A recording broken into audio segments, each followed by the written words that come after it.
What is up, guys? Jacob here as always, and has this ever happened to you? I'm just driving, minding my own business. My car's acting kind of funny. Oh God. Oh. Well, fear not, because today I'm going to be going over part one of a two-part series explaining the entire coolant system for an engine, how it works, why it does what it does, and then part two is going to be diagnosing an actual overheating problem in a car. So let's dive right into part one. Back.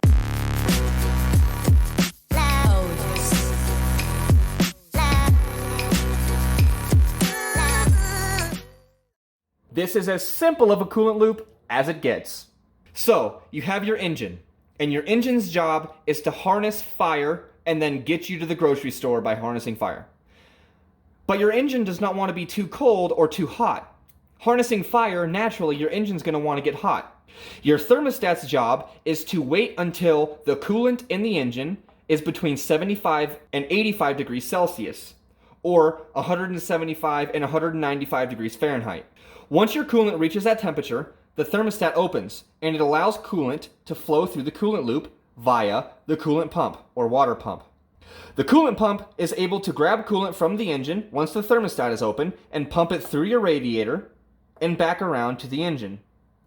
The radiator's job is to make the coolant go from hot to cold. It's worth noting that the cold coolant is not cold. It's still going to be 130 or 140 degrees Fahrenheit, whereas the incoming coolant could be up to 200 degrees Fahrenheit or hotter. The way that your radiator takes hot coolant and makes it to cold coolant is with ambient air. It radiates the engine's heat into the air using either fans, as you can see here, an electric radiator fan, or a conventional radiator fan with fan clutch, or it pulls air across itself while the vehicle is moving. Once you're traveling at a decent speed, 25 miles an hour or faster, the radiator is able to naturally get air to travel across it, and so your electric fan and radiator fan turn off. When you're sitting still, no air is traveling across your radiator, and so you need either an electric fan or conventional radiator fan to pull air across it.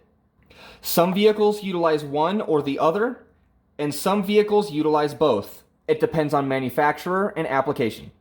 A side note, you have a coolant reservoir, also known as the coolant overflow. The coolant reservoir, its job is to connect to your coolant system, and as your coolant gets warm from your engine warming up, naturally anything that gets warm expands. And as your coolant gets warm and expands, eventually there's enough pressure that it wants to blow off hoses or break something. And so instead of it doing that, it just pushes into your coolant reservoir. Then once your engine cools down, this coolant is sucked back into your coolant system, and that's the end of that. One thing to note, sometimes your radiator has a radiator cap on it. Sometimes your coolant reservoir has the radiator cap. And rarely, but sometimes, both of them have radiator caps. One extra thing to note here, somewhere in your coolant loop, typically the highest location, for most engines, this is true, there is a bleeder port.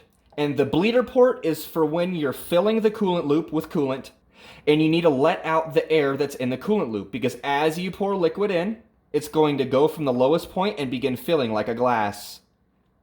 And as it fills like a glass, the top of the glass needs to be open for air to come out. Hence the bleeder port that would be at the top so the air can leave, and then once coolant starts to come out, you close that port, and then your coolant loop is filled and sealed. So now, why would your engine overheat? Why would this get too hot? Well, the number one reason why this gets too hot is because there's no coolant traveling through it. Whether that's because you have a coolant leak somewhere, or maybe there's a blockage somewhere, maybe your thermostat's not opening for some reason. Maybe your water pump is not pumping fluid through the engine. Maybe there simply is no coolant in your coolant loop to travel through the engine. Other times, the radiator is at fault. If your radiator is not cooling the coolant properly, you have hot coolant coming out and then coming right back into the engine. There are several reasons why this would happen, but typically what happens here is your radiator fan, whether electric or conventional, fails. And while you're sitting at a stoplight or you're sitting in a parking spot or at your friend's house, your vehicle begins to overheat.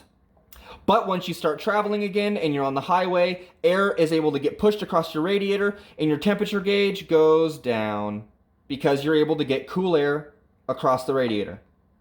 Sometimes everything is working the way it should, but your radiator or the condenser, which is for your air conditioner that is in front of the radiator, is plugged full of bugs and leaves and maybe a plastic bag, and air is not able to travel across it no matter how fast you go, no matter how hard your fans work. So a couple of notes here. A conventional radiator fan with fan clutch. The fan clutch is turned on and off physically. Either A, air is traveling through the radiator, hitting the fan and spinning the fan, and the fan clutch lets go of the fan. Or B, the fan clutch gets warm or gets cooled off, and depending on the temperature of the fan clutch, it grabs the fan more or less. Now, with an electric radiator fan, there are a couple of extra factors that we need to factor in here.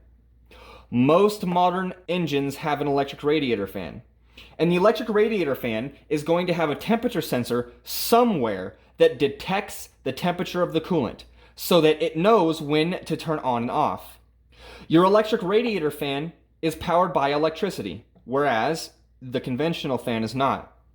The electric radiator fan, not only does it have a sensor, but the sensor talks to the engine computer and or to electrical components that engage the radiator fan.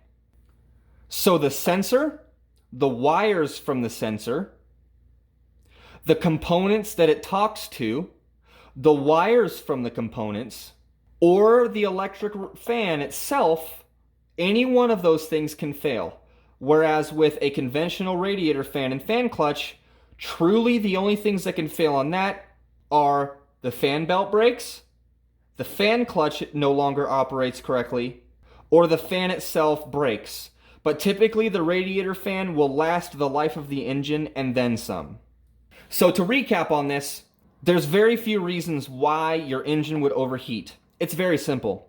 Either A, coolant is not traveling through it, or B, the coolant that is traveling through it is not getting cooled and it's hot.